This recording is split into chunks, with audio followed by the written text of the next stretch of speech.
খ্রিস্টপূর্ব 3000 সালের দিকে এই উপমহাদেশে দ্রাবিড়দের বসবাস ছিল।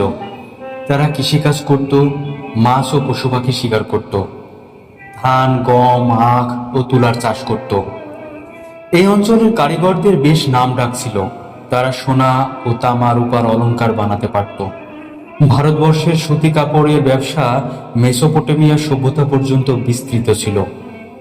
আর্য যাযাবর সম্প্রদায় যখন পার্শ্ব থেকে বিশাল গৃহপালিত পশুর পাল নিয়ে ভারতবর্ষে আশ্রয় নিল, তখন তারা এখানে স্থায়ী হয়ে কৃষিকাজ শুরু করে দিল। বনের পশুদের পোষ মানিয়ে পালতে শুরু করলো। জানা যায় সর্বপ্রথম ভারতবর্ষের লোক বন্য মুরগিকে পোষ মানিয়ে গৃহে পালন শুরু করে। গঙ্গা অববাহিকায় গ্রীষ্মকালে প্রচুর বৃষ্টিপাত হতো, তাই এখানকার মাটি বেশ উর্বর ছিল। ফসল ফল ভালো জন্মাতো। গঙ্গা অববাহিকা অঞ্চলে প্রচুর ঘন বন জঙ্গল ভরপুর ছিল।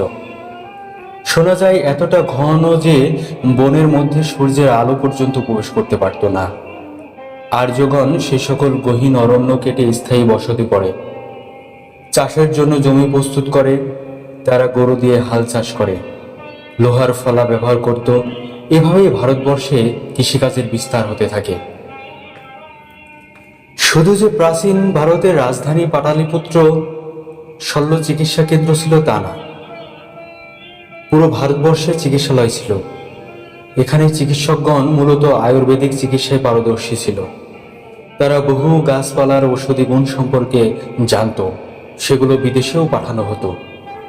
এই সময় চিকিৎসক হতে গেলে চিকিৎসা শাস্ত্রে 7 বছর ধরে অধ্যয়ন করতে হতো। শুধু তাই নয়, প্রাচীন ভারতে হস্তশিল্প ও মৃৎশিল্পে বেশ খ্যাতি ছিল। দামি দামি পাথরের মূর্তি, থালা বাসন ও মাটির তৈরি গৃহস্থ তৈজসপত্র তৈরি করতে জানত তারা। সম্রাট অশোকের সময় সুউচ্চ দালান নির্মাণ শুরু হয়।